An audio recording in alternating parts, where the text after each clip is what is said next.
Wow. A lot of people here. A lot of people here this morning. This is called protesting with a purpose, right? We're not just here just doing stuff performative. We're going into the halls of Congress today respectfully, peacefully. We've got a short safety briefing with Sergeant Harry, J. Carey here. Just a quick, somewhat overview, real quick, in a second here.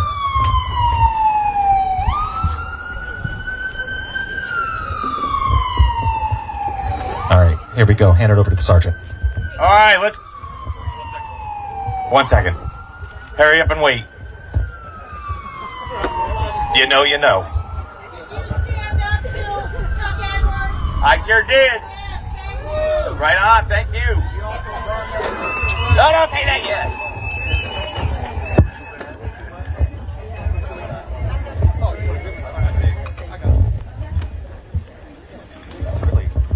Let me know when.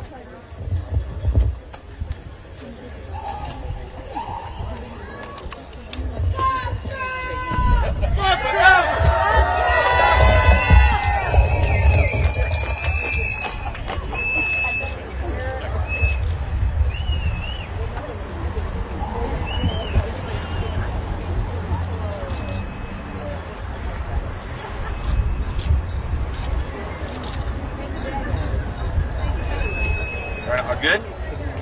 All right, let's get this thing started and make some good trouble. Hey, let's start with how many paid protesters we have out here. And all you inserts, keep your hands down. You ain't got to raise them. My name's Jay Carey. I'm a retired disabled combat veteran. And I burn that American flag in protest of that fascist president making illegal laws. That's right. All right, quick safety brief. Don't start no shit. There won't be no shit. Make sure that it disengage from them fools trying to get us riled up. They ain't worth your breath. All right? If they don't want to disengage, look around for somebody wearing something like this, and they will help then assist them to disengage in a timely manner. All right. Remember, around D.C., nothing good happens after 8. That's when ice comes out, so that's when you need to be out. Y'all have a good protest. Power to the people! Hey, and remember, it's always fuck Trump!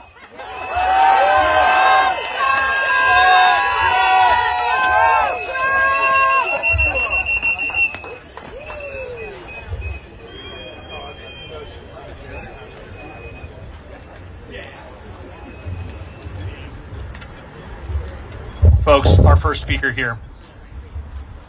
You've seen him here before, potentially. He's an extremely passionate speaker.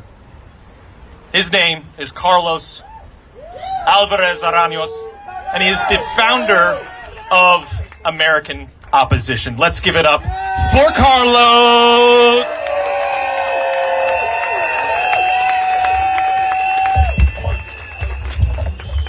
Good afternoon, everybody. My name is Carlos Alvarez Araños, and I'm the founder of American Opposition. Brothers and sisters, we are here today because our nation has lost its way. A tyrant sits in the White House, yes, but the deeper truth is that he rose from a culture created by a loss of respect and conviction. We have turned our lives into a reality show, traded seriousness for spectacle, fact for fiction, and citizenship for entertainment. We have chosen... No, this is wrong. You are wrong.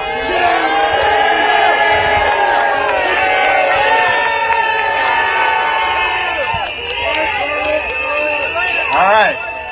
We have chosen the easy lies over the hard truth, and the result is upon us. A nation led by a con man, and a people in danger of losing their freedom. The harshest lessons of history repeated here, because too many of us refuse to own our responsibilities and to learn our lessons. Freedom has never been easy. Democracy has never been cheap.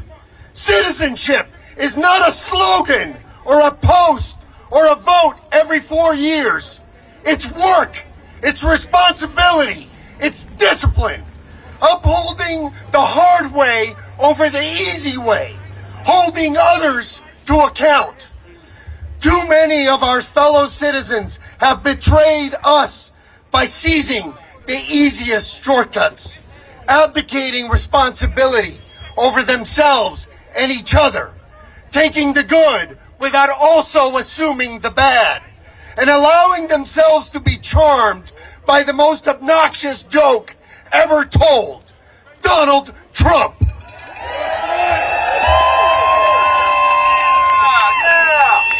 Too many have refused to take that joke seriously, only to discover that the loss of our freedoms is the punchline.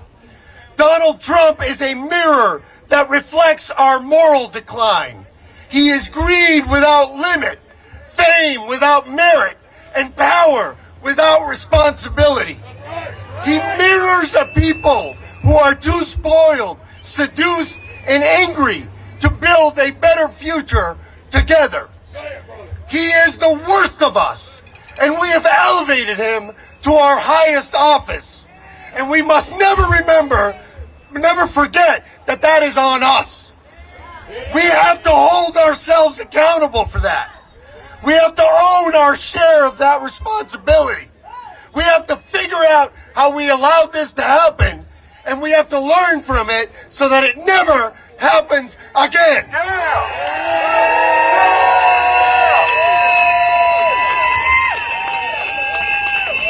But we also have to remember that Donald Trump doesn't reflect all of us. Because look around.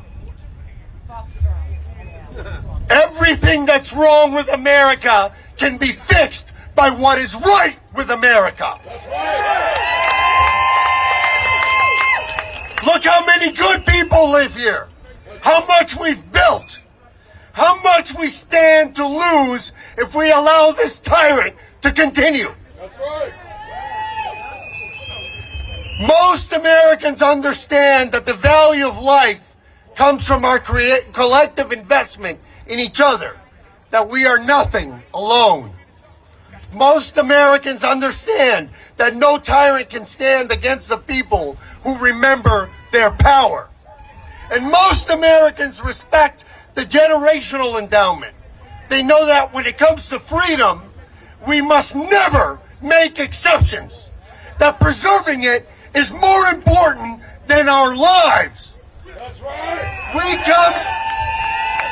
come to Washington today as a people steeped in their history and in full ownership of their power, to march into Congress with one demand: remove this tyrant, end this charade, and restore fundamental sanity to this nation. This isn't about Trump. It's about us, and whether we will be the generation that allows our democracy to die or the generation that saves it. Whether we will be remembered for our complacency or for our courage. So let's choose courage. Let's be serious in an unserious age. Let's be focused in a culture of distraction. Let's grow up, take each other seriously, and do the hard work of citizenship together.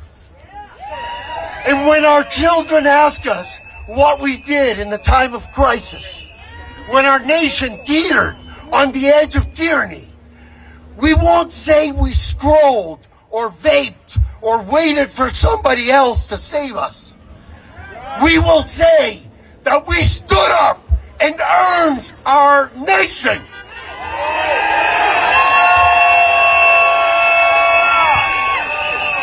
Every choice, every single choice required to win this battle is in our hands. This ends when we end it. So stand with me. March with me. Fight with me. Let this be the day that we choose to turn the tide. Thank you very much, guys. Let's give it up for Carlos Alvarez Araños. All right, next up we got the one, the only Jolly Good Ginger. Give it up for Jolly, everyone. Come on. Jolly, Jolly, Jolly.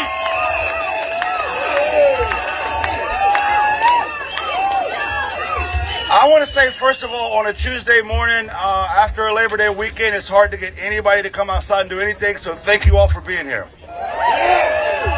No, seriously, give yourself a round of applause. Listen, I think what's happening in our country right now is a lot of people are sitting around and wondering, when is somebody going to stand up and lead us? When is somebody going to stand up against this tyranny? When is somebody going to start the movement? When is somebody going to stop this from happening? Because it's happening so fast. Guys, I need you to understand, that's you. You are the ones who are standing up and stopping this. You are the ones who are saying no more. Donald Trump doesn't follow the rules. The GOP doesn't follow the rules. They've thrown the rules out the window. Can I let you guys in on a little secret? Do you know what else doesn't follow the rules? A fucking revolution.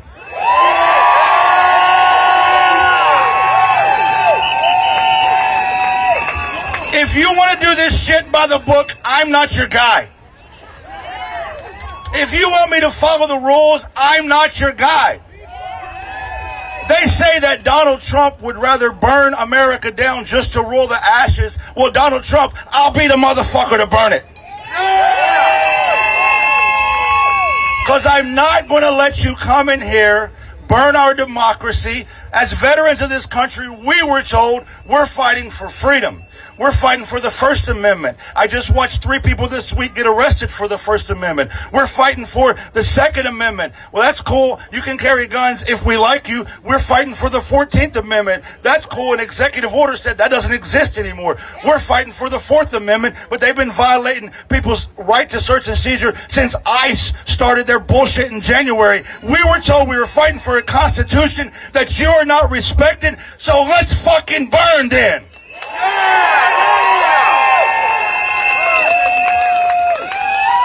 Let this be my formal announcement to everyone. I'm tired of playing by the fucking rules that nobody else is playing by. Let the revolution begin.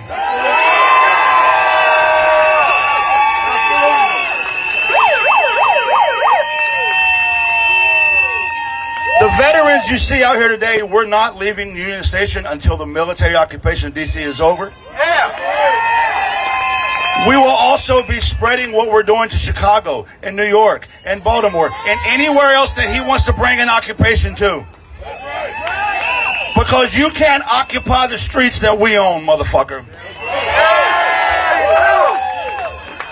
So I appreciate every one of you for being out here. I appreciate every one of you for taking a stand. Stop waiting for the sign of when the revolution began. Here's your sign. And I have the privilege to introduce after me an 8-year Marine veteran. My understanding today is a milestone for him. It's his 40th protest since just March 14th. And in protest of this regime, in protest of this tyranny, let me welcome Sergeant Rhodess.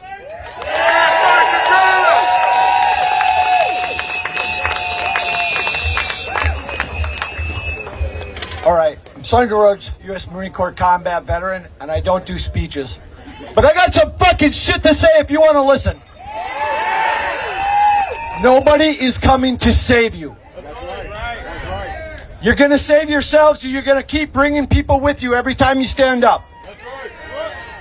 Don't let off Congress. Keep the pressure on, make your calls, show the fuck up in the streets. If you don't show up now, we are not going to get those 89 million people that didn't vote to show up at the polls. Bring them with you. Have the hard conversations.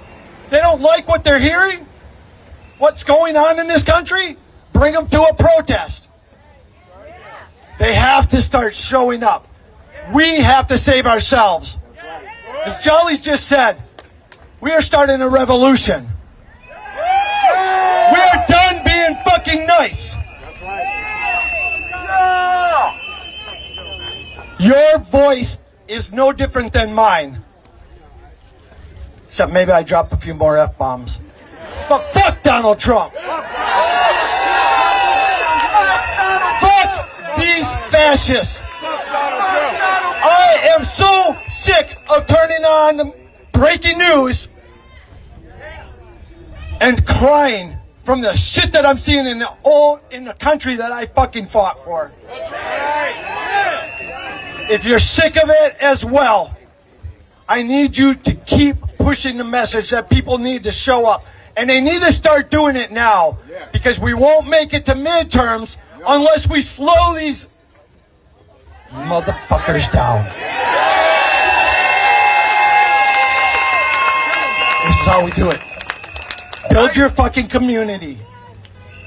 Build your community where you are and get them in the streets. And when we have a protest, show up in D.C. If you absolutely can't, go to your fucking state house. Get somewhere where you make a lot of noise and the people in charge hear you. Because if they don't start standing up and fighting with us, we're going to fucking remove them. I'm Sergeant Rhodes. See me in the fucking streets. One more time for Sergeant Rhodes. He's fired up. I know you guys are fired up. Let's keep getting fired up.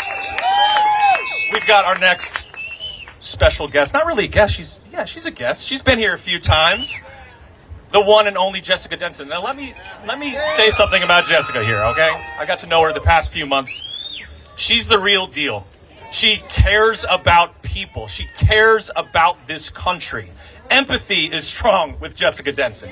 I want to make that very clear. She's the host of Lights On YouTube. Check it out. All right? And she's the founder of the Removal Coalition, a group of organizations that are focused on peacefully removing Donald Trump through impeachment and conviction in the Senate. Okay? Let's give it up. Warm welcome to Jessica Denson. Let's go. Come on.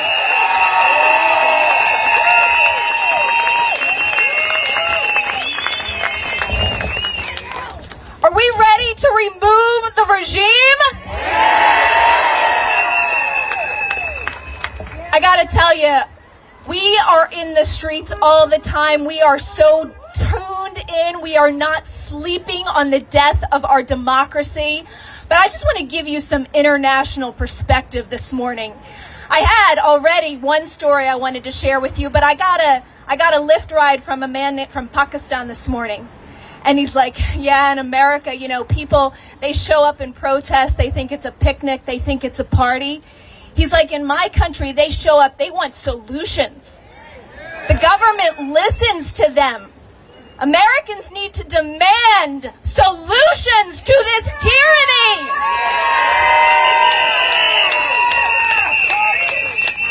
And that's why I formed the Removal Coalition. I want to give a shout out this morning to Cliff Cash, my brother in peaceful arms.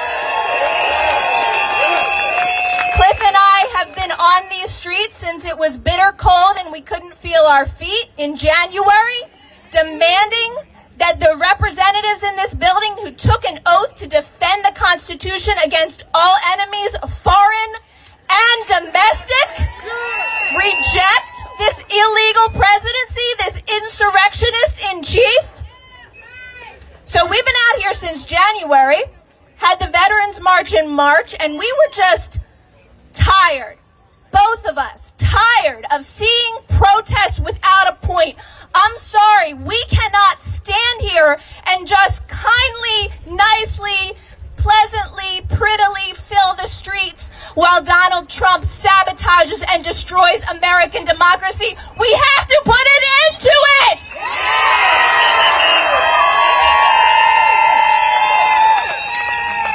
So a few months ago, I formed the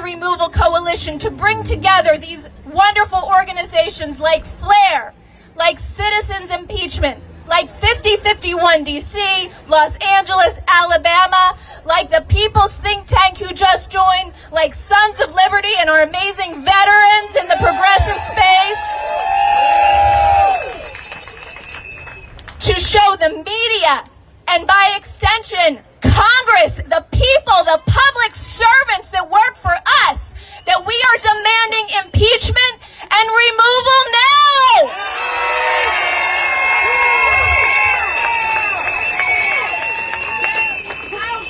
So I told you about that international perspective. I'm just going to share this long, nice note from one of my viewers on Lights On from the show last week when we had Jolly on.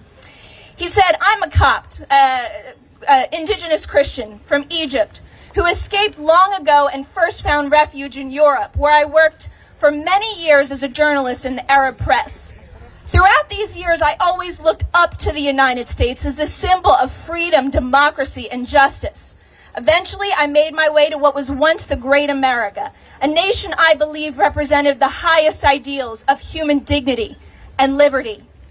But today, what I see pains me deeply, perhaps even more than it pains many Americans. The America I admired has been disfigured before my eyes. Donald Trump has not only damaged this country's image abroad, but has also corroded its very reality from within. To witness Americans endure this abuse so passively, almost mildly, is heartbreaking. Our democracy, the very foundation of America's greatness, is under grave threat. As long as a disgraced, criminally convicted figure remains in power, the nation cannot claim to be a true democracy. Instead, it resembles a collapsing state. Wake up, folks. This is what we're living through in 2025 in America right now. A collapsing state. One where the rule of law has been abandoned in favor of cultish loyalty and demagoguery. America tragically now mirrors the dysfunction of a third world country, not in wealth or technology, but in democratic credibility. If America is to reclaim its place as a beacon of hope for the world, it must awaken from this dangerous slumber. Silence in the face of tyranny is complicity, and the time to resist is now!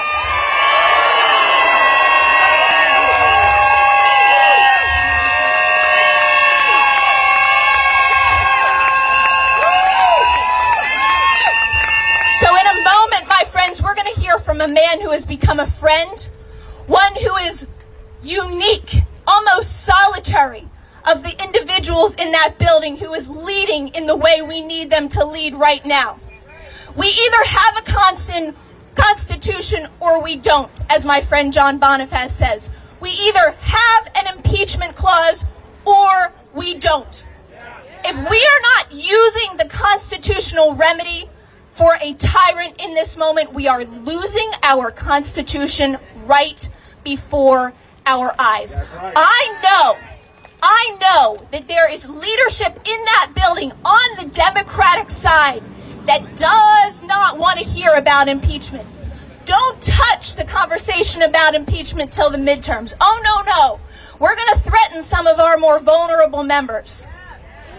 I have a wake-up call for them. There is nothing that makes them more vulnerable than standing down in this moment. This country is looking for leadership. This country is looking for action. This country is not waiting for midterms that may not even happen to deal with this authoritarian president.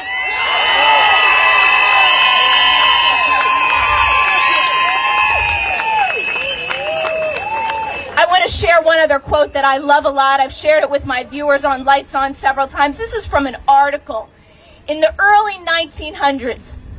History repeats itself. It's bound to repeat itself if we don't learn our lessons. But today's a lot about women, because we're going to, when we flood those halls peacefully, of course peacefully, and remind them of why Trump needs to be impeached and removed, we're going to remind them of the connection with Jeffrey Epstein, aren't we? This man who has been preying on women, preying on women just like he is preying on this country. Children, underage, minors, for his own temporary pleasure, just like he is preying on this country for his temporary enrichment, because God knows when he leaves this world, whenever that is, he's going to have a reckoning unlike anything he's ever had before. It's a very temporary satisfaction this poor, sad, unwell man is living for. But that preying on women is what we are speaking out against today. We're going to have a very brave sexual abuse survivor speak to you at the end of this. And this is a quote about women, because I think that the role of women cannot be underestimated in this moment. And this is most certainly the spirit that I come to you with. 1900 article called The New Woman. Woman must not and will not be disheartened by 1,000 denials or 1,000,000 of broken pledges. With the assurance of faith, she prays. With the certainty of inspiration, she works. And with the patience of genius, she waits. At last she is becoming as fair as the morn, as bright as the sun, and as terrible as an army with banners to those who march under the black flag of oppression and wield the ruthless sword of injustice. Thank you, everyone, for joining me today. We are going to remove this illegal regime from power.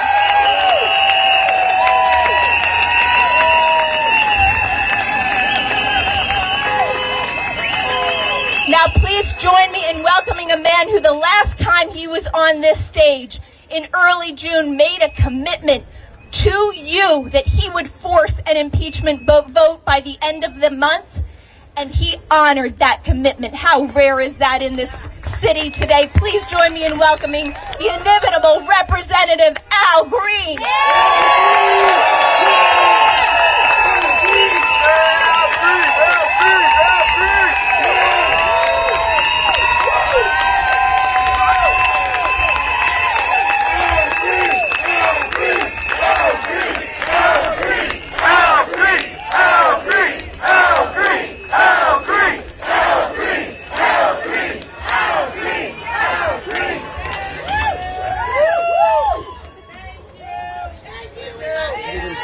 Thank you.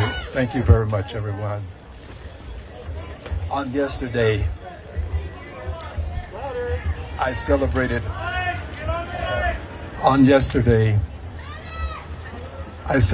my 78th birthday.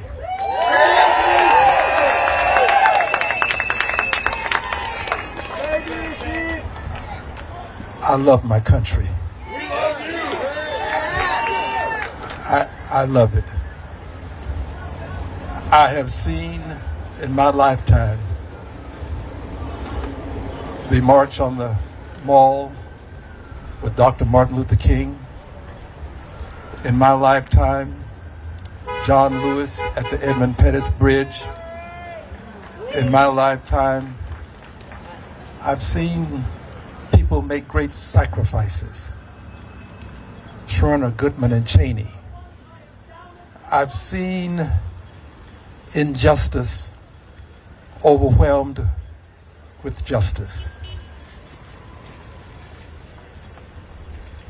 I just didn't believe at this point in 2025 we would find ourselves here today, we the people, having to take up the cause to protect many of the gains that were made by people who sacrificed their lives to make this country what it is. I didn't expect to see this. And as I heard some of the speakers, I'll be very candid with you.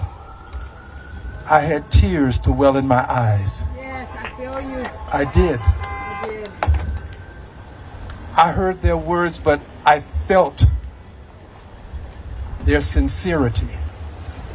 I felt their need to express the need for our country to have persons such as you here today. You are the we and we the people.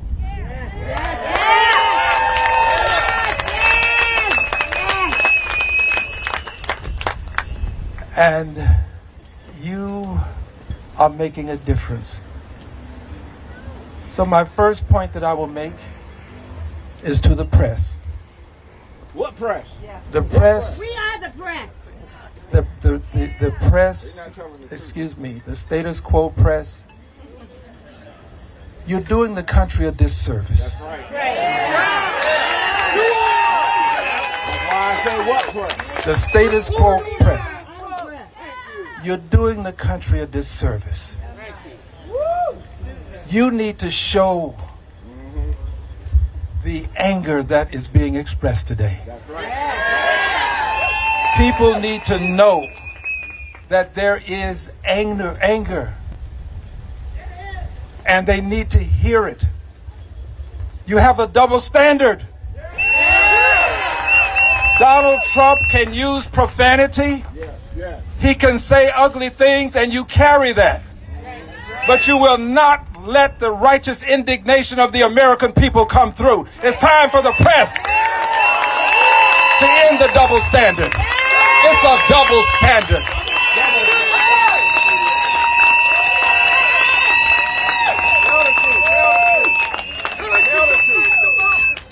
Every one of the persons who spoke here today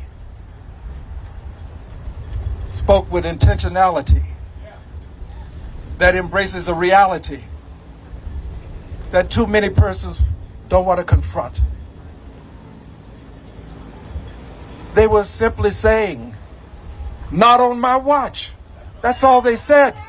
They may have said it in various ways with language that some of you may not approve of, but they were saying, "Not on my watch."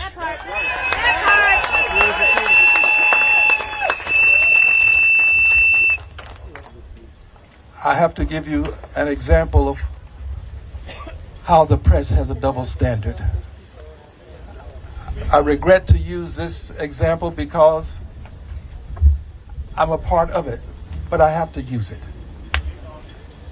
When I told the president he had no mandate to cut Medicaid, I was removed from the House.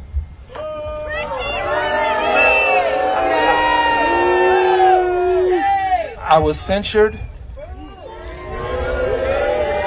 But that same night, that very same night, the president stood before the Congress of the United States of America, joint session of Congress, on national TV, published globally, and called members of Congress lunatics. There has been no reprimand. There has been no censure. There has been not a word from the majority in the House of Representatives for the indignation the president perpetrated upon our nation that night. It's a double standard. The president can call women lunatics. The president can say that people are doing things that he disapproves of with vile and venomous language.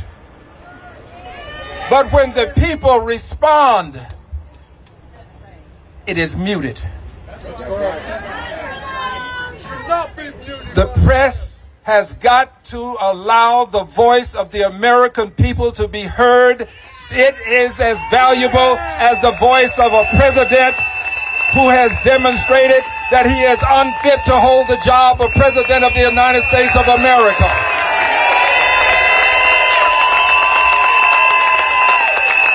Unfit. Unfit. Unfit. Unfit. Unfit. Unfit. Unfit to defend liberty and justice for all. Unfit to defend government of the people, by the people, for the people. Unfit to take on the great challenges of our time. He is unfit to hold the office of president, and he must be impeached.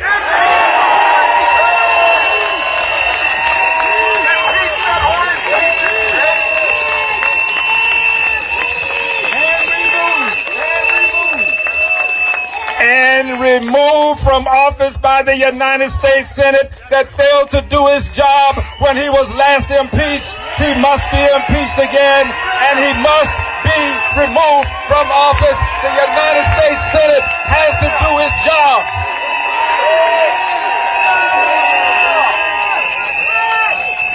This is about more than Republicans. It's about Democrats and Republicans who are watching the very nation that we also love devolve into autocracy, moving toward what we know to be a dictatorship. This president must be impeached and removed from office.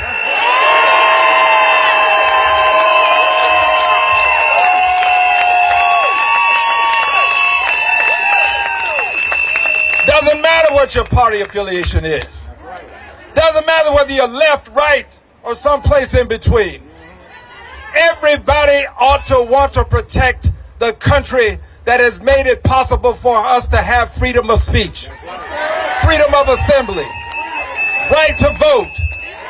These are rights that we have to protect, and we have seen a president who has walked on the separation of powers, walked on the notion that you have to have due process before you can be pushed out of the country.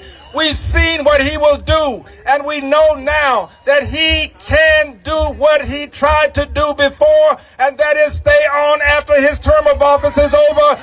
We must act now to prevent him from taking over our country.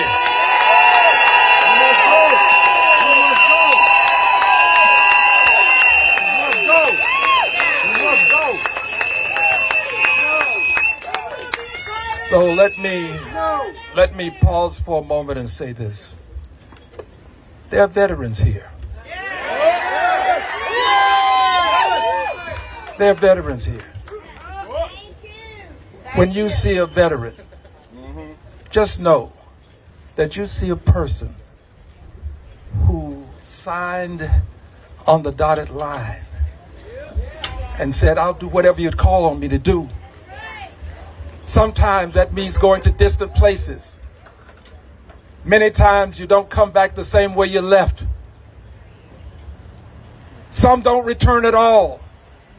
These are people who have said, I will sacrifice for you and for me and for country. These are the people who deserve an expression of love and appreciation, not because of what they have done by virtue of orders that were given to them, but because of their willingness to make the ultimate sacrifice. They don't make the decisions, but they carry out the orders. They're the people who make America the country it is. They're on the front line of democracy. Give them some love for what they have done to protect liberty and justice for all. The veterans deserve it. They deserve it. Let them know that we stand with the veterans. We do. And when these veterans come up before us and speak, nobody said they had to have perfect language. English diction doesn't have to be superb. Dr. King said your subject and verb doesn't have to agree for you to serve. They serve. And quite frankly, they've earned the right to be angry. Right. Right. They've earned the right. No more war. No more war. You listen, you just pushed me into another topic. No more war, and end the war in Gaza. End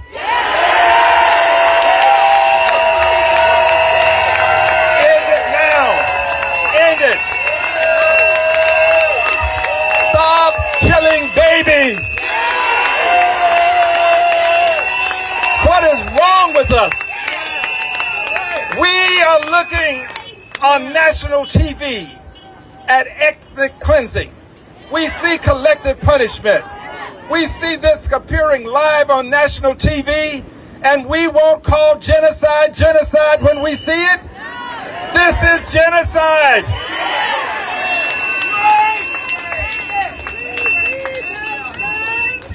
You don't need scholars who are telling us that it is. There are scholars who study this. You don't need them to tell you what you're seeing. Your eyes are not betraying you. People are being slaughtered. At some point, we have to stop sending money to a country that is killing babies wholesale.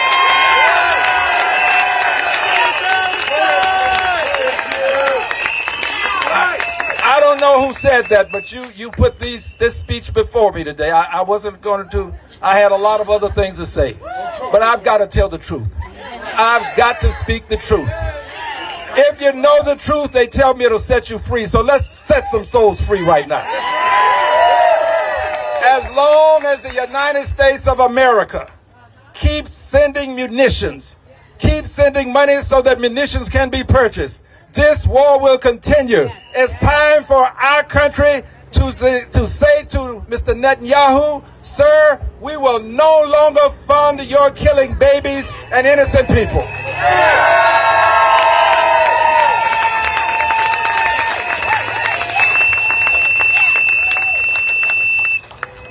I know that these things, they're not carried by the status quo media. The status quo media won't carry these things until it's almost too late or too late, usually.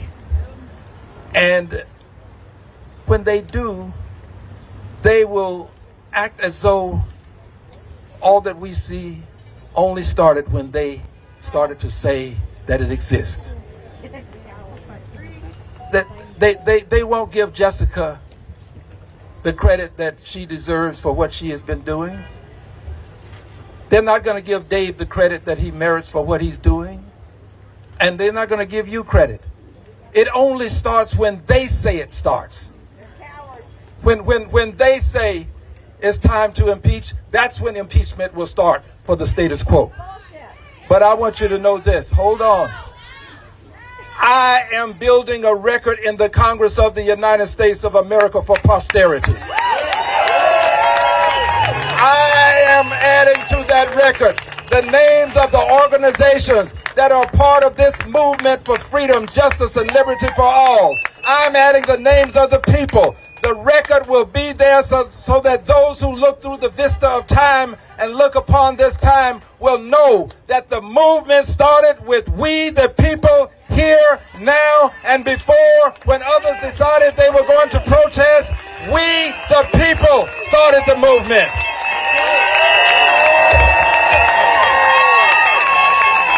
We, the people.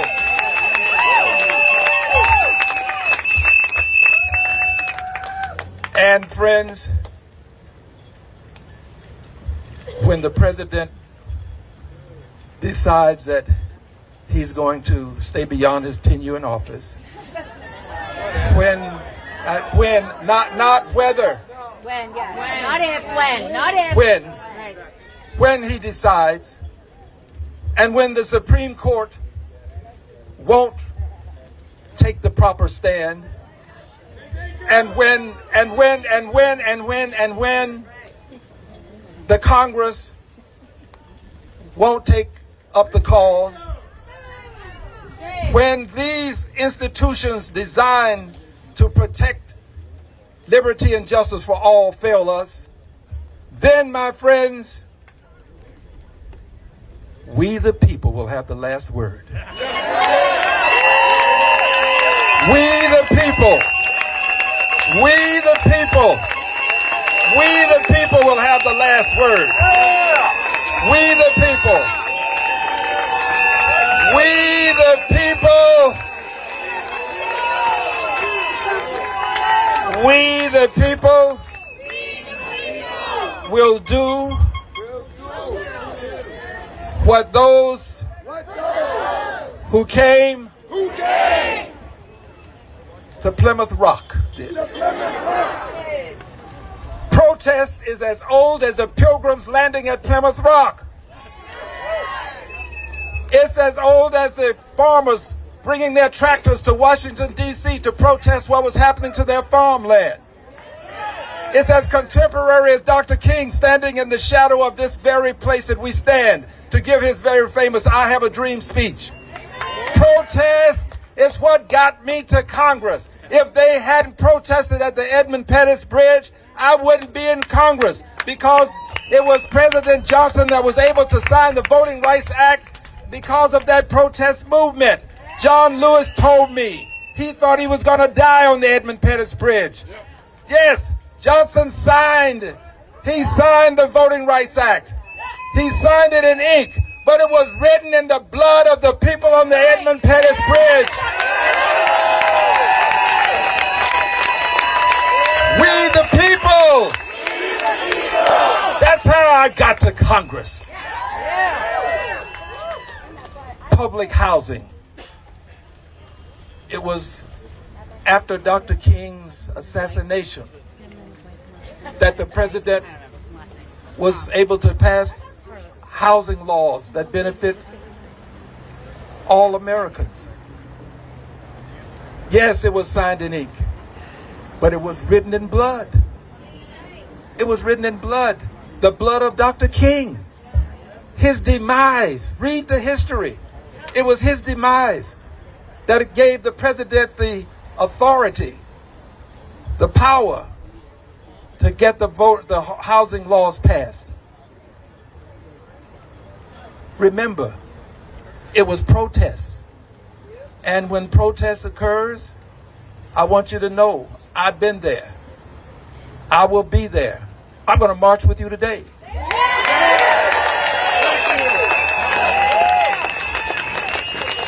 But when we protest, just know you got to be prepared to suffer the consequences. It's not the fun and games that you assume it is. Be ready. You got to be prepared to suffer the consequences. And look, I'm going to march with you.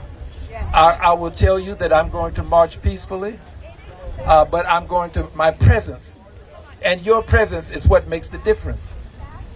And I'm going to suggest to you that as we march peacefully, that we do so and be proud of what we are doing. Just the presence, that's what makes the difference.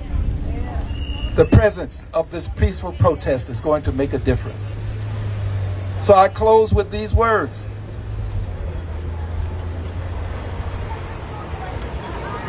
I refuse, and I believe you refuse, and I say we refuse. We refuse. We refuse to lose liberty and justice for all on our watch.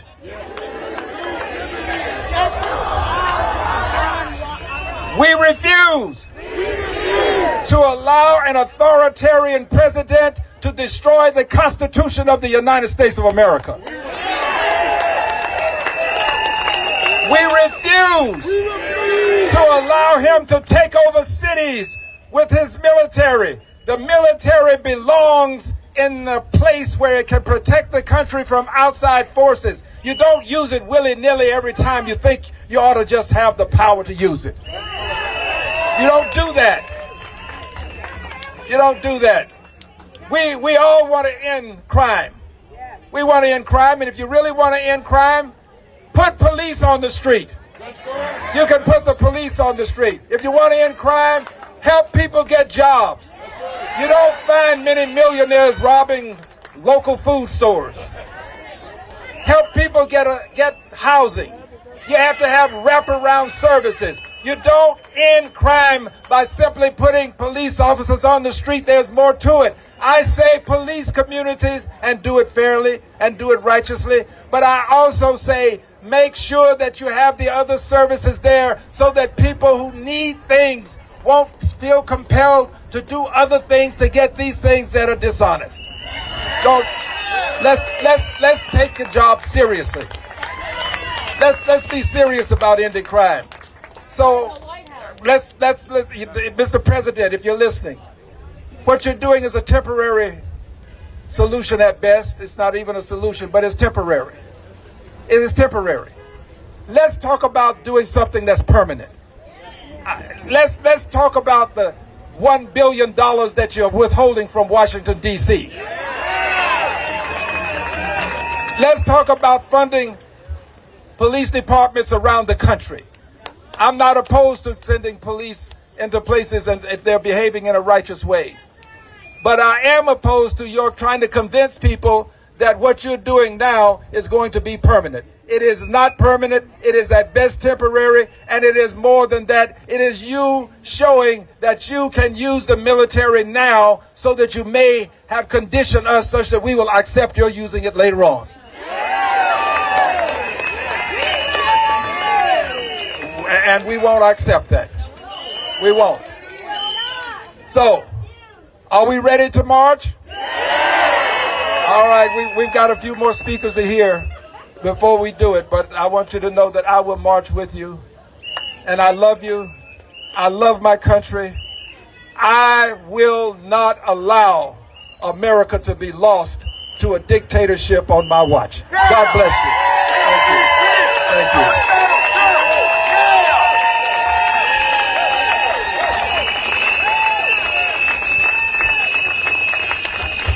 Let's give it up for Al Green, Representative Al Green! Guys, that was, I'm not joking here, that was a historic speech. That was historic. And you were here to witness it. You were here. You're at the ground level. Ground level here. We got a few more speakers, and then we will be going up on the hill. We're going to be listening just a few remarks from one of the Flare volunteers. Actually, let's give a round of applause for all the Flare volunteers here at Union Station. His name is Randy Kindle. He is a U.S. Air Force veteran and Flare volunteer. He's also a former EPA volunteer. Let's give it up for Randy. Randy Kindle, let's give it up. Hey, thanks, guys. And real quick, just before he leaves, I want to say that we know we're getting on their nerves when they send someone like Armstrong Williams to come and ask us questions. So real quick, who he is. He is the person who, back in the Bush administration, took money from the education department to do propaganda for him. In 2017, he paid out for a sexual assault that he committed against someone at the gym. Okay? He also spouts the same rhetoric that killed his cousin down in South Carolina by Dylan Roof. That is Armstrong Williams, and that's how we know we're getting on their nerves, because they send out their worst.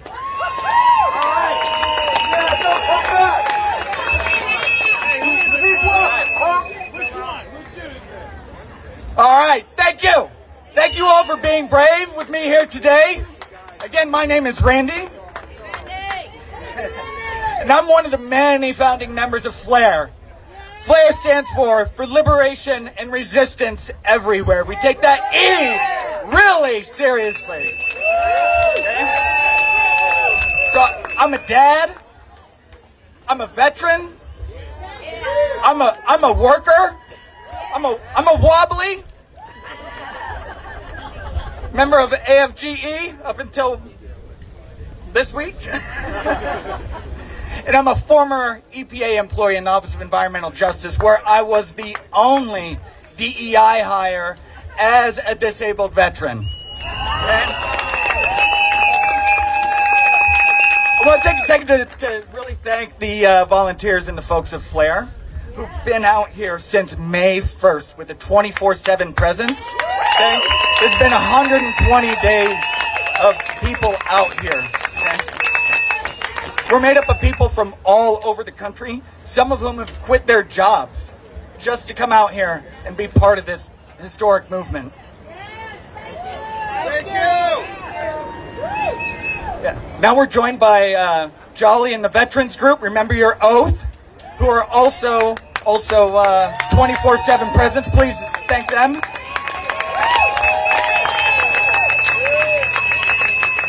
And I really want to thank everyone for their love and support and their kindness. So Jessica, Carlos, Representative Green, and I really want to thank someone who can't be here today. Without him, Flair wouldn't be here.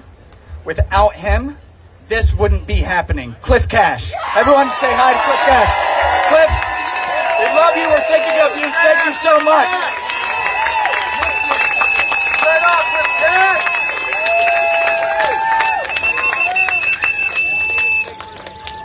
I want to also take a second to acknowledge some of the things that our Flair volunteers and you and our National Guard service members are missing, right? We're missing just to be here. We're missing birthdays, right? There's a kid up in Minnesota who has celebrated a birthday a couple days ago. Happy birthday, buddy. So celebrating birthdays, anniversaries, you know, it's back to school time. A lot of these guardsmen didn't get to walk their kids to school on their first day, okay? And they're all here. We're all here to push Congress to impeach, convict, and remove Donald Trump.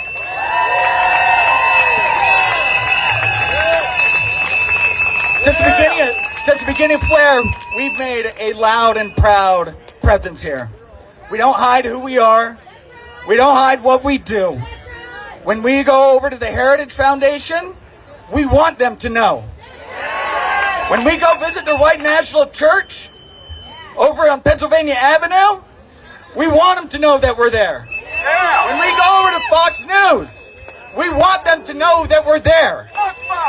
We want them to feel uncomfortable in our neighborhoods, in our streets, just like they make our queer community, our immigrant community, our marginalized communities feel terror.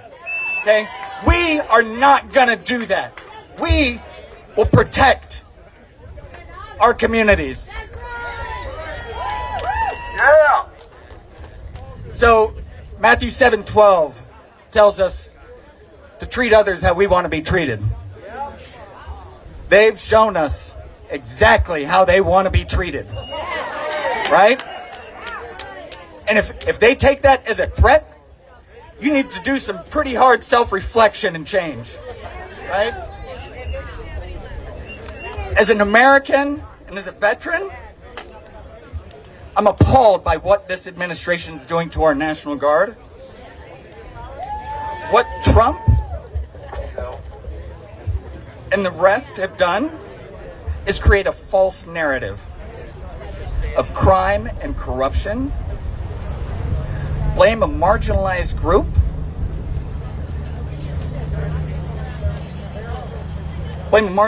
of people, and then send police and military force in the name of law and order. Shame. And I want to be clear. In D.C., we have not seen any National Guard members participate in any actions. Okay? They're at the monuments. Thank you, National Guard. So they have been at the monuments and they have been at some of the higher profile areas. But never that. Okay? So, but who is doing it? These are deputized Proud Boys. These are ICE agents, DEA, FBI, Secret Service. We have on video them changing out the department that they work for. We have on video them praising Proud Boys and praising January 6th. These are federal employees, federal law enforcement officers that are doing this. Shame. And now what's really concerning is they're sending all this law enforcement out into our communities and they're wearing the BDUs, the camouflage, just like our National Guard is doing. That's on purpose. They want us to be confused. They want us to be mad at our National Guard members so they can create martial law and send them in. But we're not doing that. That's not us. Okay? That's them. We respect our veterans and we respect our National Guard members. Okay? We don't make them get down and lay down a red carpet for a foreign dictator. We don't make them pick up trash in the middle of Washington, D.C. We look out for each other. We create community. We respect each other. and we honor those that are willing to put their life on the line to defend our country. I have a friend, Danny, who's a musician, and she explained to me that in a choir, when someone needs to breathe, everyone else needs to sing a little bit louder for them, okay? So here's what we're going to do. So today,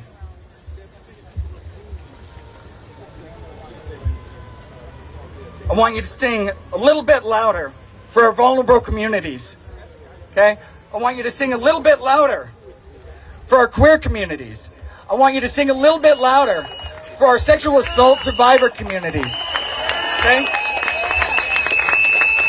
And at the top of your lungs, I want you to sing as loud as you can for the people in Gaza and Palestine and the West Bank. Ready? Free DC! Free Palestine! Our day will come! Thank you!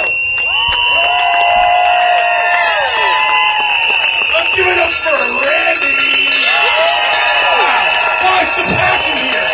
The passion, do you feel the passion? Do you hear the passion? Alright, we've got one more speaker. She's a Flair volunteer, and then we're going to go over some instructions. I'm going to give you some very explicit instructions, but before we get there, we're going to hear from one of our volunteers, Bailey. She's been with us since the beginning, and today it is about holding Trump accountable, his minions accountable. We're going to be mentioning Epstein files and that they need to release it, okay? Bailey's going to speak a little about her experience and her message, okay? Let's give it up for Bailey. Come on, give it up for Bailey!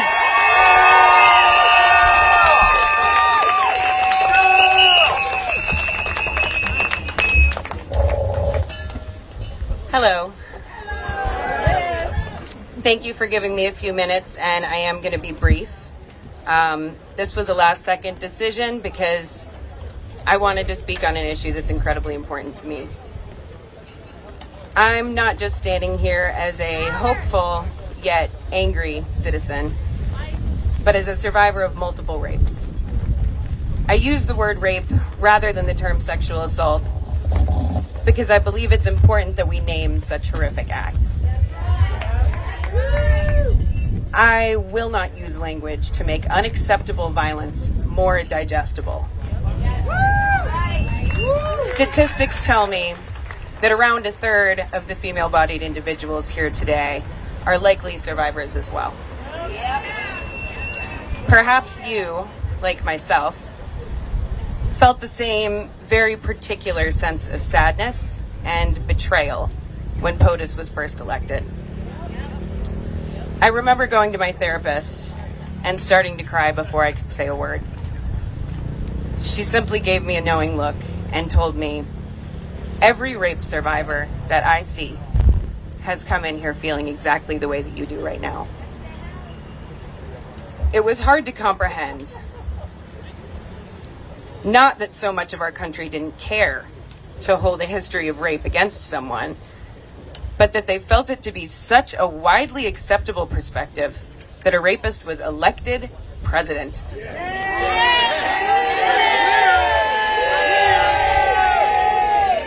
What a slap in the fucking face.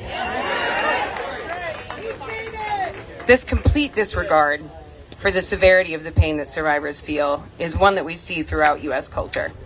It's one that's reflected in our legal system, our media, and in the way that we raise young girls. Young girls who are taught that their objectification is a result of their own choices and behaviors. Taught that they have no right to feel safe, and that choosing to participate in society the way that men do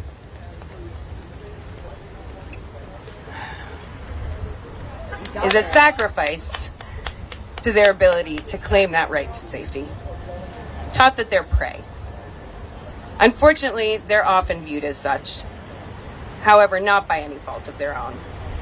Rarely by the fault of the stereotypical stranger in an alleyway, but by their families, romantic partners, trusted adults, and friends. by men in positions of power. When we hear about the Epstein files, the conversation is often focused around politics. The survivors are mentioned passively, diminished to simple evidence. These women are not evidence. They are brave, resilient, and strong women who were put through terrible things at the hands of men who had no respect nor care for the person inside the body. As someone who's experienced what it feels like for their rapist to be praised, looked up to, and defended, both socially and by the law, I cannot fathom how these survivors are affected by the political tug of war that their source of trauma has become. I do know that young girls, women, and survivors everywhere are watching. We deserve to see justice. We deserve to see accountability. We deserve the collective healing of watching our country stand against sex trafficking and child rape.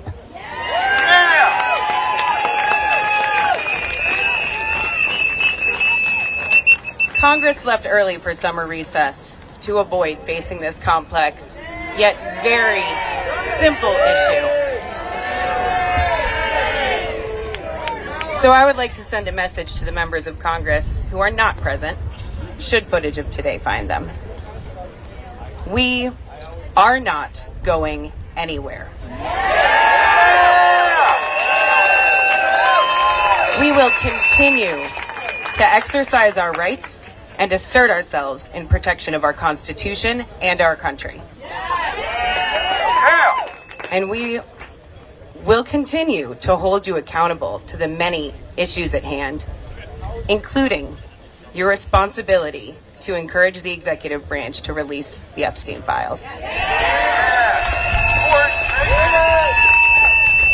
I do not care who or how many Democrats are listed in those files.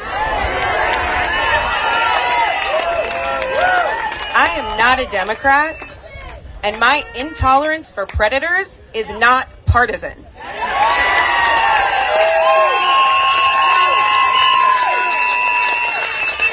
The survivors deserve justice against each and every name in those files. And I think we already know a few of them. I remind you that power is an agreement, and we, the people, do not agree. We expect you to do the job that we elected you to do. You must impeach, convict, and most importantly, remove 47 from the White House, from our house. Release the files, remove the rapist, and remove the regime.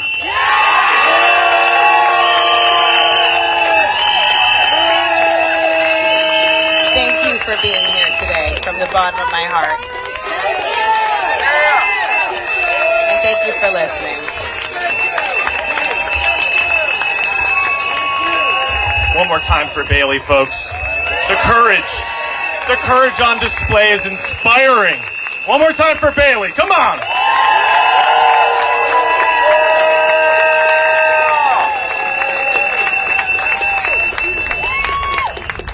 You all have been incredible. I just want to give a shout out to all of the incredible groups that made this happen today. All the influencers that Cliff brought together, all the handmaids, all the veterans. Can we give a hand for all of them?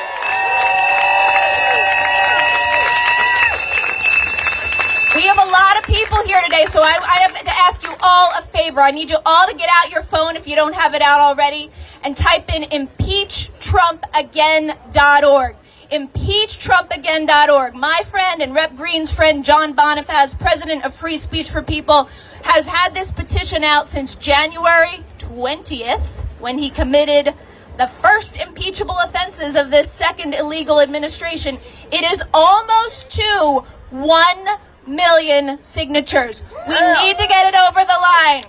1 million signatures. ImpeachTrumpAgain.org. Please sign that petition. All right, so we are going to march out of here peacefully, unmistakably to the Capitol. Dave's going to give you a few more instructions. Thank you all so much for being here with us today. Yeah, thank you. Thanks, Jessica. All right, folks. Now it's the fun part. We're going to be marching up to the Hill. Who has been in the halls of Congress before? I'm talking the congressional office buildings. We got quite a few, all right? They're kind of confusing, or really confusing. So, but it's doable, okay? We've got our marshals in vests. Green vest, yellow vest, yep. And we've got Kendall, Hugh, and Tim and Debbie. Here's Kendall back here. Kendall. That's right. Tim, Debbie, come up front. They're going to be helping you out. You guys have a wristband, right? Who's got a colored wristband? Okay.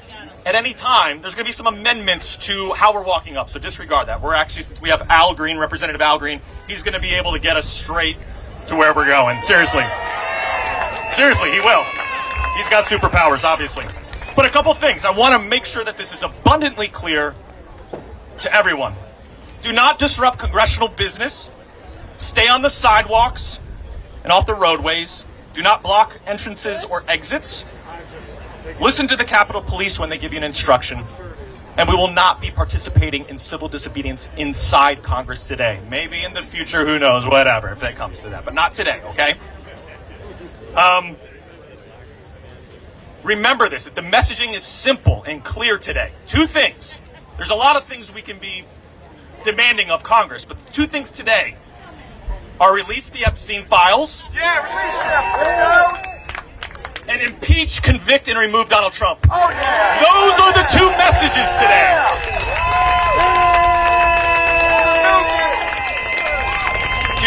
Do not wander off message if you can. Do me a personal favor. Those two things, it's really important. You can't bring signs in. We're going to have people outside managing the signs. No large backpacks. Okay. Yeah, you can't. It's against the rules. It's private. Yeah. But listen, it's all good. Yeah, we'll figure it out. We'll figure it out. Listen, yeah. So, after you're done, you want to come back to Flair, walk around the Capitol grounds yourself and say, release the Epstein files to everyone you see. That's fine. But we can't travel like in super large groups without Al Green with us. So we kind of have to make sure that we don't overdo it with our protesting. You just got to be careful up there, right? I think that's it. Does anyone have any major emergency type questions? Restrooms are in Union Station, as well as the Visitor Center. Please come back here by 3 p.m. 3 p.m. we're going to be going to the White House at 3:15, right, Jake? So this continues, okay? Okay, we'll get you a wristband if you don't have a wristband yet. No, we're all going to be. Oh, yes, thank you. We're all going to be traveling down Delaware Ave. Correct. Yep. We're going to. Yes, medics. Yes, we do. Do you need something? Okay. All right. Yep, we do. Yeah. Thank you. Thank you sincerely. Thank you. Yes. Are you guys ready? Let's do this. All right. So here's the deal. We've got our Capitol Police here. They're going to be our escorts. Thank you. And thank you to the Capitol Police, right? Okay. It's a little different than what we originally planned, but we have Representative Green with us. So he's going to be at the front. Just be peaceful. All right, how's everyone doing? And we'll get through this. Make sure smash that like button, to demand the release of the Epstein files and impeach, convict Donald Trump. That's it. Let's go. Thank you, guys. Thank you so much for being here. Sincerely, thank you. All right, so I will follow them to the to Congress.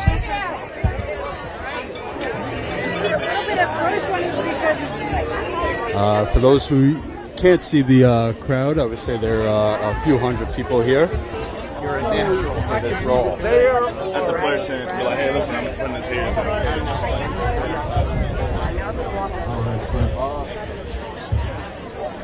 I assume we're going to break up the tour. Sorry.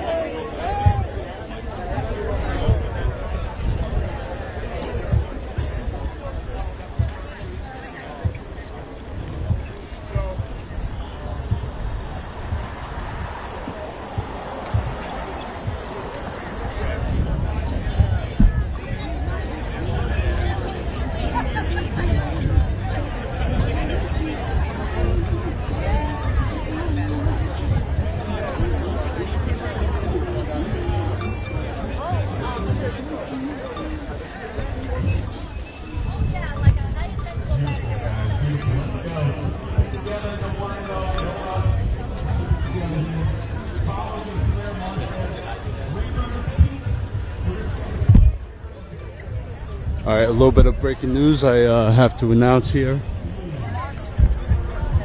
The breaking news is that a federal judge has ruled that Trump's deployment of the National Guard...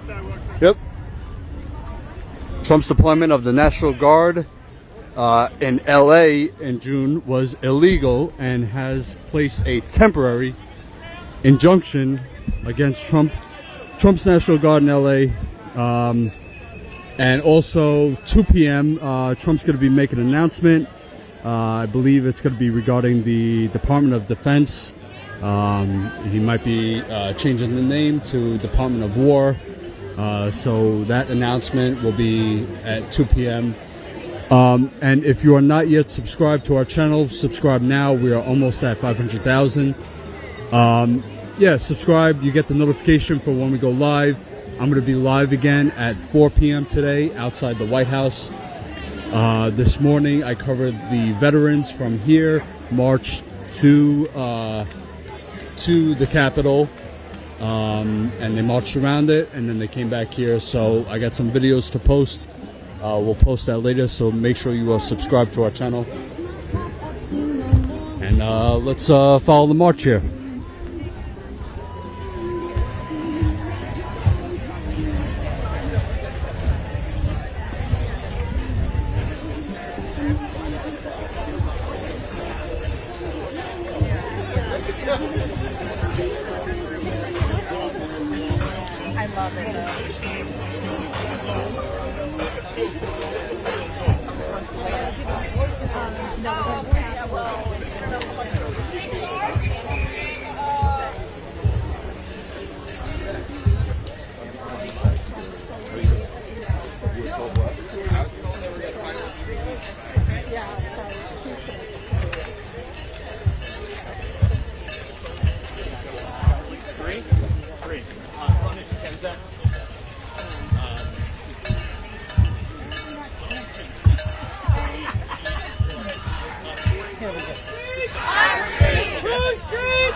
No, okay, okay. Release the Epstein files. Release the files. Our streets. Our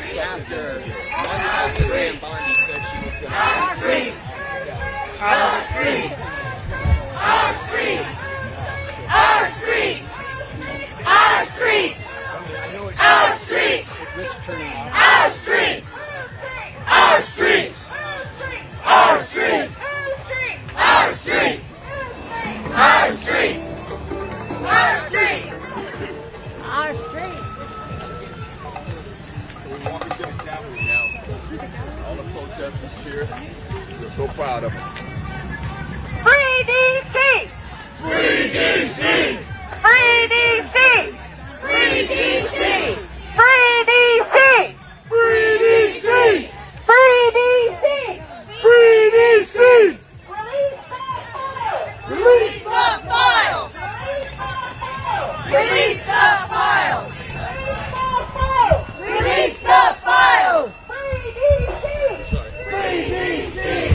Show me what democracy looks like! This is what democracy looks like! Show me what democracy looks like! This is what democracy looks like! Show me what democracy looks like! This is what democracy looks like! Show me what democracy looks like! This is what democracy looks like! Free DC!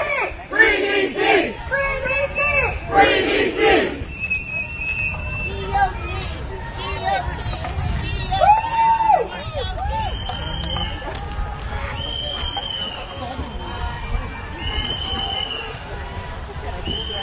Make sure you're paying attention. Release the files! Release the files! Release the files! Release the files! Release the files! Release the files! Release the files! Release the files! Free DC! Free DC!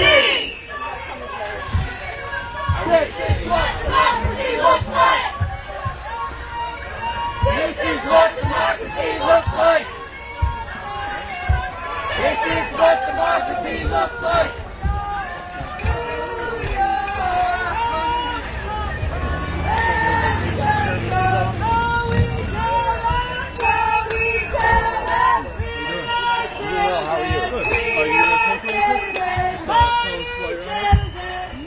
Same reason everybody else.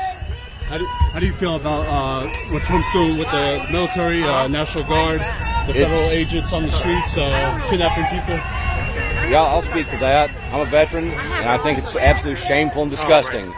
There's no reason to have National Guard here intimidating people. It's a disservice to them. It brings discredit upon their organization.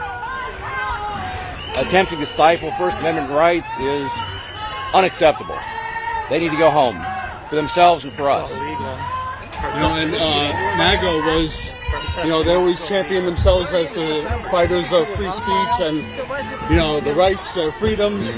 What do you have to say to them? The MAGAs, I'll speak to that quickly.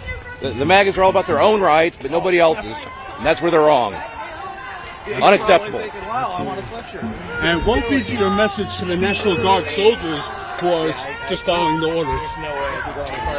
I think the soldiers are in a tough position, but I think that they need to ultimately remember their oaths, question those orders, decide for themselves, is that constitutional? And if it's not, then they need to disobey that unlawful order.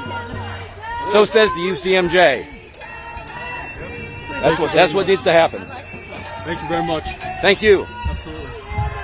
Mighty immigrants, kick your ass, immigrants, kick your ass, immigrants. We feed you, we feed you. Everywhere we go, everywhere we go. People wanna know, people wanna know who we are, where we come from, where we come from. So we tell them, we are parents, we are parents, mighty, mighty parents, mighty, mighty parents, kick your ass parents, kick your ass parents, we will protect you, we will protect you, from the pedophiles, from the pedophiles,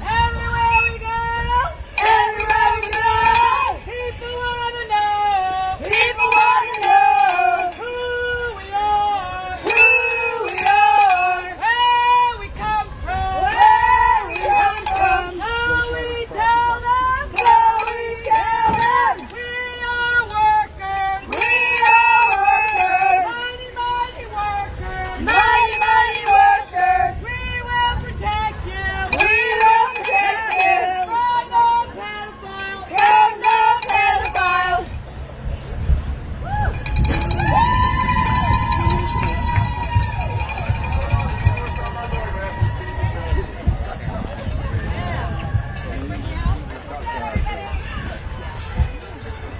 Thank you guys. Good to see you all. And Holland's good, but also Brooks.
But I agree with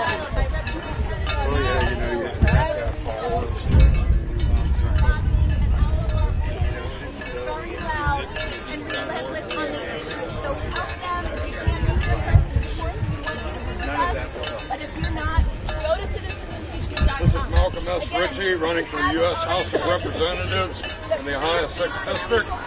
We have just escorted, or he escorted us to the Capitol. ImpeachTrumpAgain.org. ImpeachTrumpAgain.org. Almost over 1 million signatures. We were here a few months ago, and we delivered nearly 1 million signatures to the Judiciary Committee, to Congressman Raskin and Congressman Jim Jordan. So let's get them over that 1 million mark at ImpeachTrumpAgain.org. What has he done for us? He has not sponsored one single bill to help with social programs in the Ohio 6th District. He is doing nothing. I, however, will try my best to bring all this back. Let me get better pictures. Yeah, I was falling back here.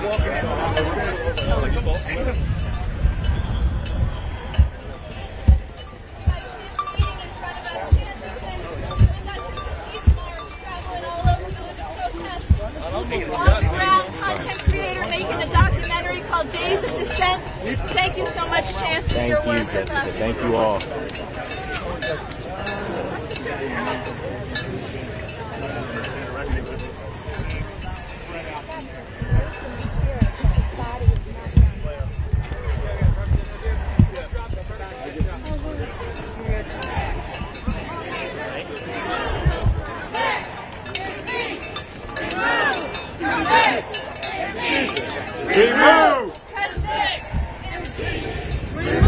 All right, guys, I think this is the largest gathering on the Capitol since January 6th.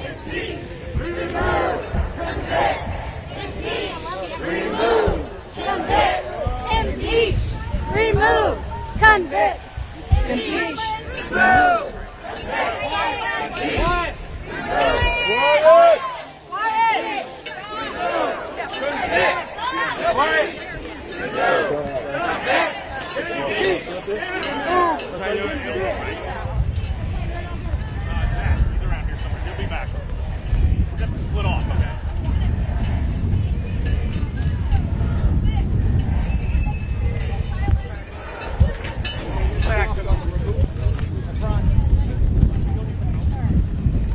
We got the impeach down. We need to move the phase 2. Impeach with no teeth means nothing. Million slaps on the hand. Speak silence.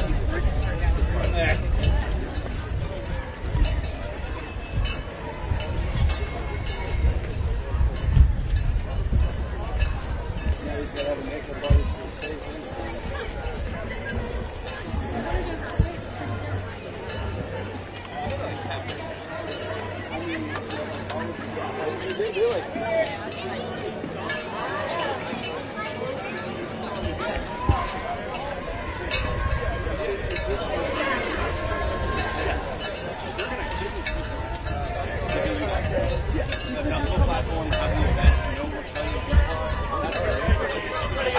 I learned all of this from my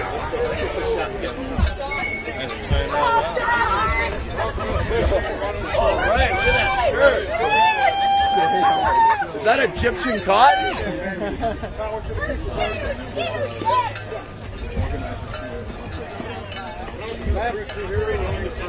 The House of Representatives, 6th Ohio District, here in the Capitol, Washington, D.C.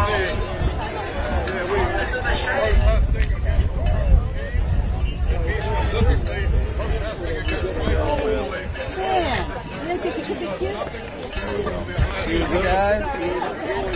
white President Trump and J.D. Vance tell him to do.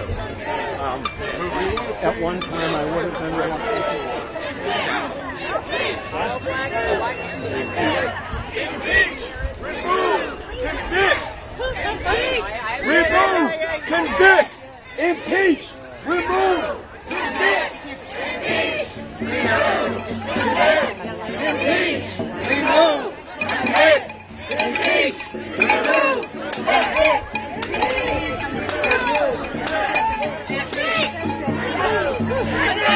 Impeach! Remove! Convict! Impeach!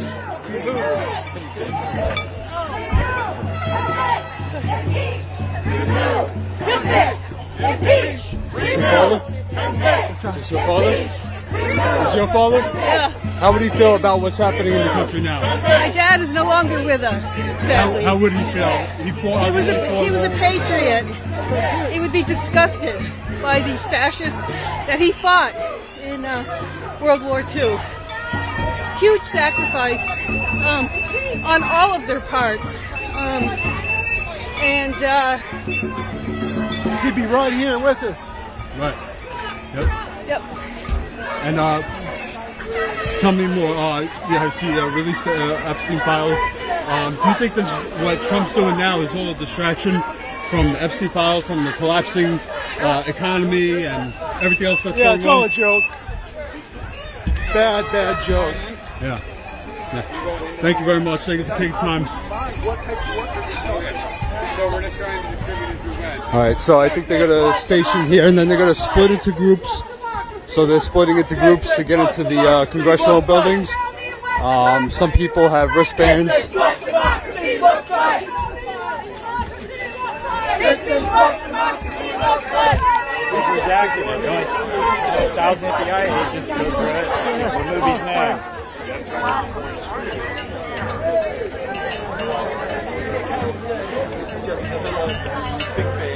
I was with you in January. In the cold. I hear you talk about it all the time.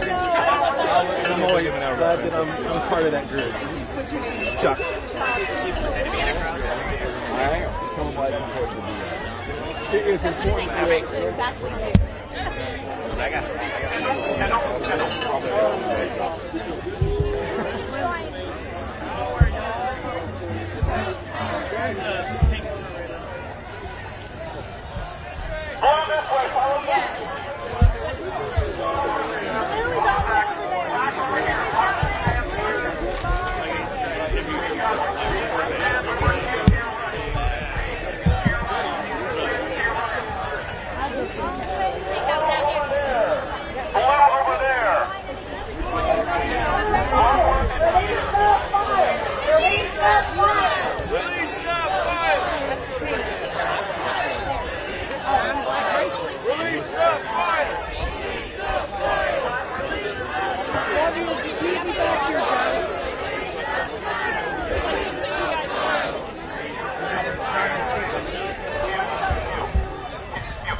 Release the files!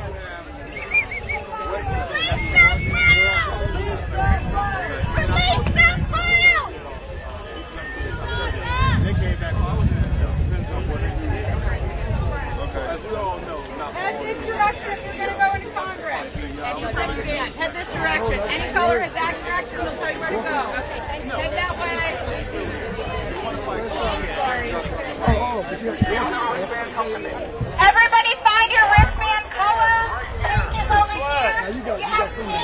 We're over here. Black, where's black? Hey, black's in the back. Black's in the back.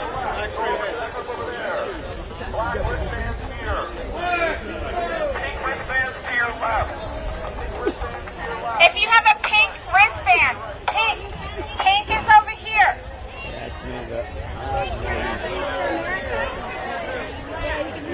Sorry. Wristbands are over here. I don't know if you're still giving them out. If you have a pink wristband, we're over here. Alright, does anybody not have a wristband? You can't hurt that. I think it's into the building. I think it's into the building. What's up that way? How about black?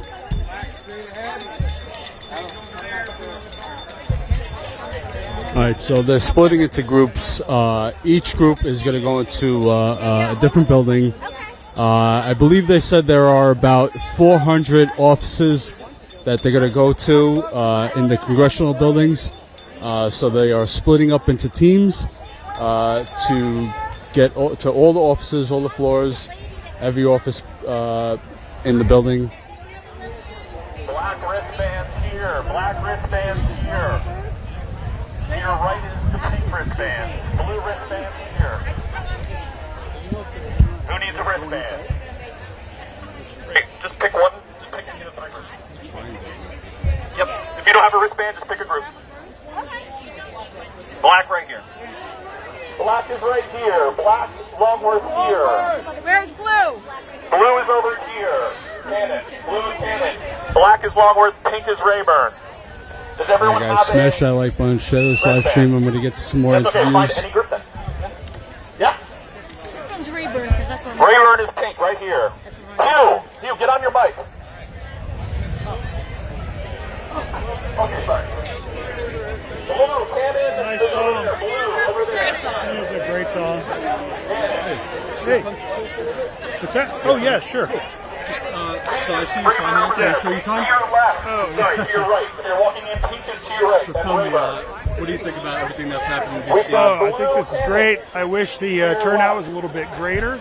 I drove 3 hours from Delaware to be here today. Hey guys, can we clear the sidewalk? I'm just heartbroken by all of the things that are going on. This man, he is a pedophile. I think he's obviously unqualified. He shouldn't be in office.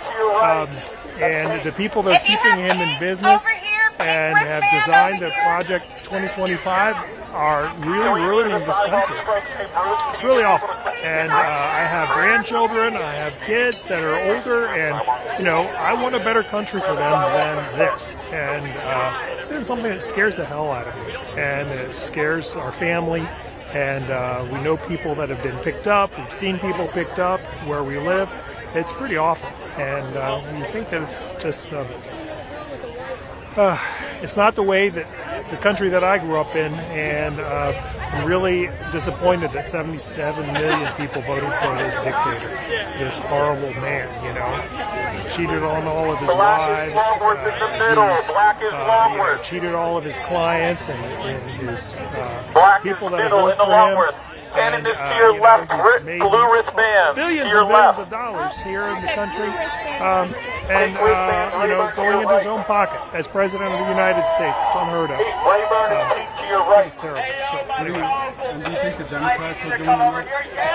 No, I don't think they are. I absolutely don't think they are. I If you think don't have there a should be wristband, much that's more okay. Go to any group you obstruction. choose. If you don't Take have a a cue wristband, go to any from group. the way that the Senate was run in years before, Jesse Helms and others that were very, very instrumental in blocking legislation.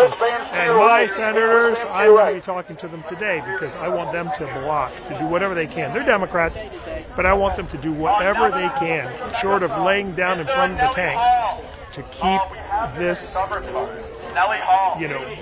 autocracy from materializing. I'm very upset, and I think the Senate can do more right now than the House, but I'm doing my best. Yeah.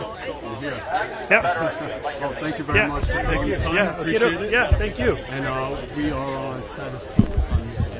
Status Coup. Yep. We're cool from the Status Coup. Yeah.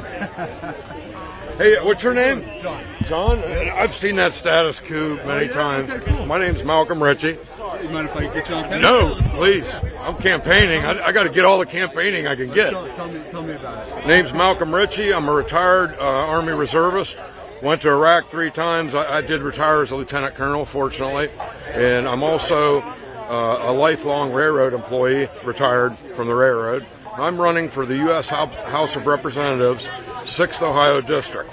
And right now, the sitting congressman, his name is Michael Ruley, and he votes 100% on the floor over there with whatever Trump and Mike Johnson tells him to do.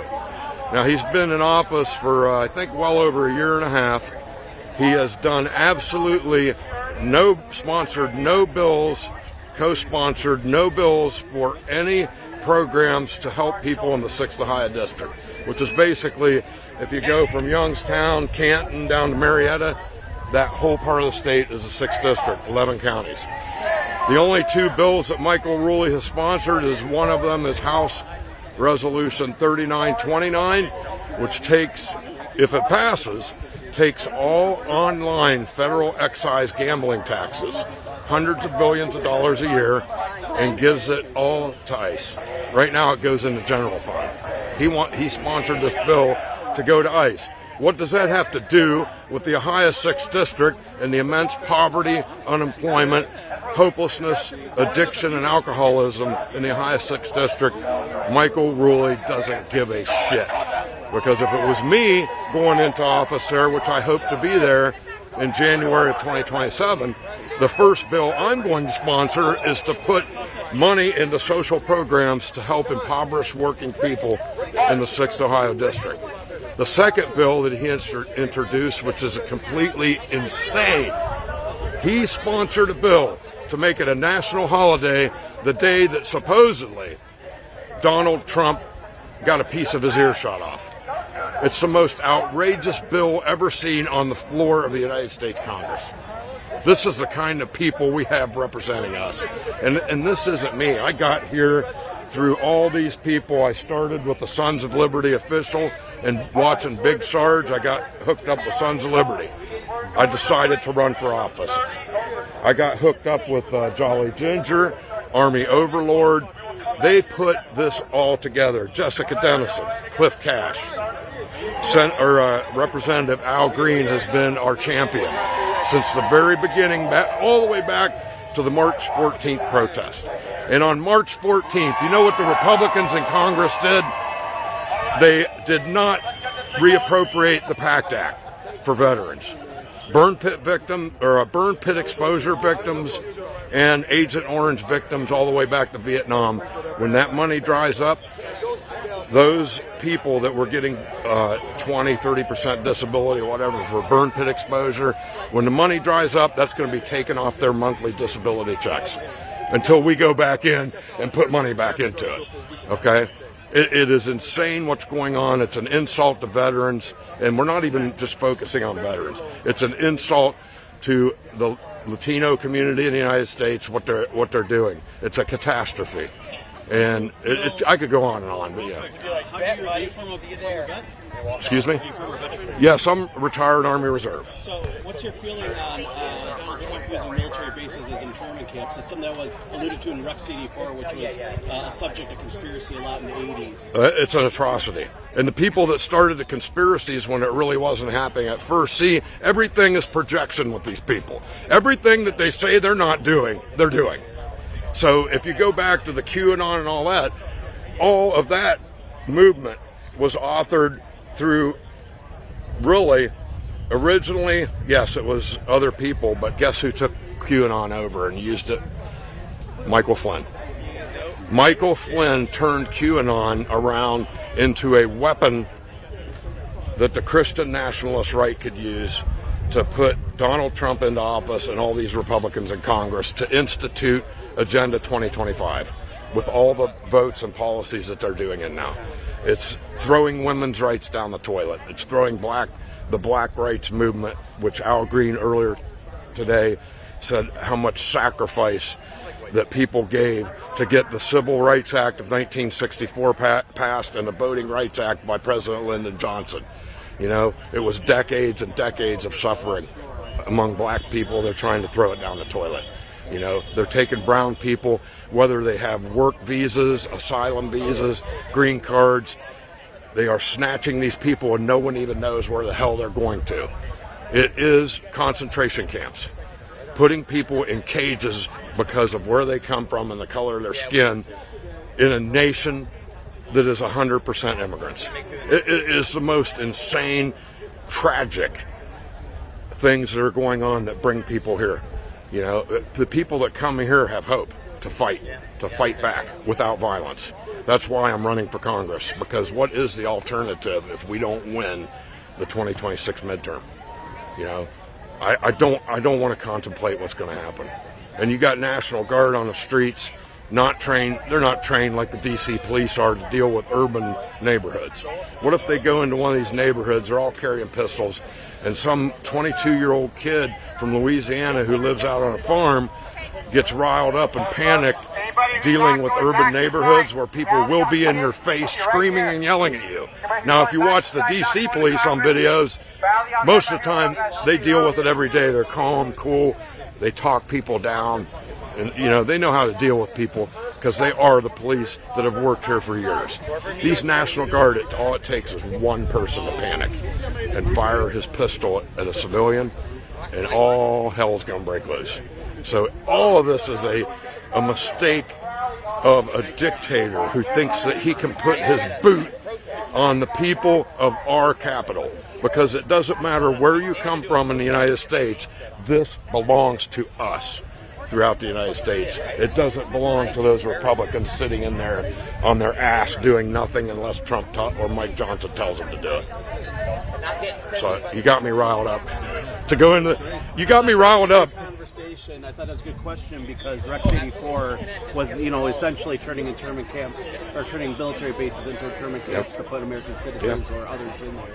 And it was, they would, like, our government would never do that, but here it's basically doing the same thing that since the 80s has been rumored to be a possibility. And everybody should read, if they have never read it before, Mein Kampf, because you will see it's an incremental thing to get total fascism. And it starts here. It started with Central American immigrants instead of Jews. Like in Germany, they blame the Jews for everything. Here they're blaming immigrants for everything. They're raping and pillaging. And you know what? That HR 3929 that I talked about, what does it have to do with the Ohio 6th District? We don't have an illegal immigrant problem there, not to the extent that illegal immigration may be causing, problems elsewhere. Our Central American people in our town, in Dover, Ohio, were brought there by the Catholic Church to escape, poverty and persecution. And they're all working.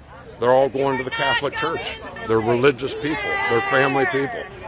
They're better family people than we are right now. Those Central American Latino Catholic families are very close-knit. And when ICE comes into our communities, you just get so enraged. They've even taken people out of Dover, Ohio, population 10,000. They've taken about 20 people out of there so far. And what can you do? I can go up and yell and scream at these guys that I don't even know if they're cops or special deputized ICE agents, which are all neo-Nazis that busted down that building on January 6th of 2021. Everything is upside down. The flag of distress. I fly that every day in my house. Now I got to go to the Russell Senate office building to talk to Senator John Houston of Ohio. So one more time, your name. Hold on, let me get that to you real quick. Right. It is Malcolm S. Ritchie, and I live in Dover, Ohio, running for the Ohio 6th District U.S. House of Representatives. And, if you get your smartphone out, you can take a picture of my back, or you take my card, either one. Yeah, let me put your data. Okay, got it. Thanks. That works. Thanks, you guys. Thanks for covering stuff. And your show, has a tremendous reach. How many subscribers are you up to? Almost 500,000. Almost 500,000. And subscribe now. That's a good one. Yeah. Oh, I'm already subscribed to you. Yeah, no, cool. I was telling the audience. We're live right now. Subscribe with them. They get the word out. That's right. Pretty soon they're going to have 1 million subscribers. And then they'll be like Midas Touch, Sons of Liberty, Big Sarge, and gosh, there was another one. Oh, no, the other one is that fun conspiracy show, The Y-Files. I've seen him go from 1,000 people to 4 million people. Okay, I think that's everybody. Yeah, it's just, the power is there. It is. Thank you. All right, take care.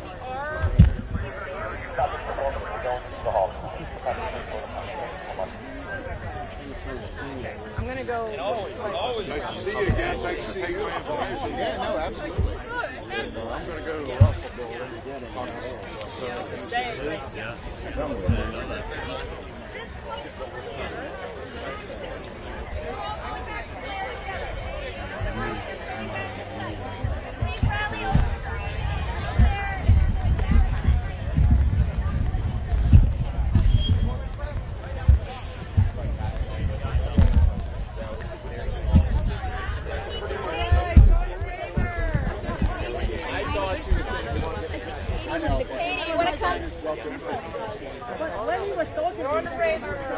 I'm surrounded by flare-ites. Clary's? Clarites? Clarites. I like it. Clary's. Clary's is great. Clary. Clary's is also very good.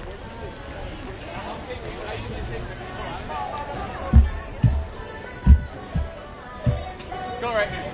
Since I'm going to try to get into this building.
Alright, so we got people going into the Cannon building here, others walking down the block.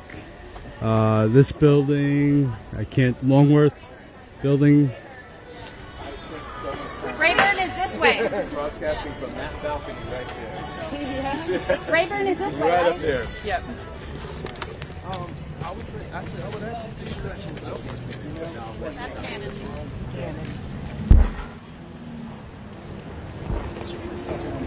Roscoe, you always look on point. You always look amazing. Like I tell everybody to put my that's your shot. People had a very nice way out.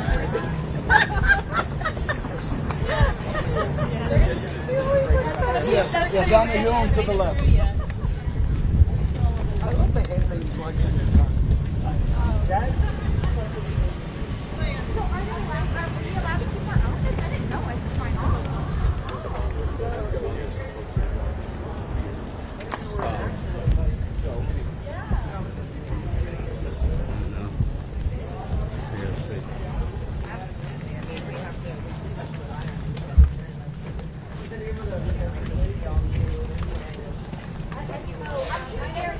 But you can say that that's your scared cutting. to watch it. That's your cutting spread. Not blanking. Julia. Yeah, you can say I'm a representative of the Republic of Julia. So I'm actually have dual citizenship. Some people are like, not my president, I'm Swiss. I have 4 passports. I have many presidents.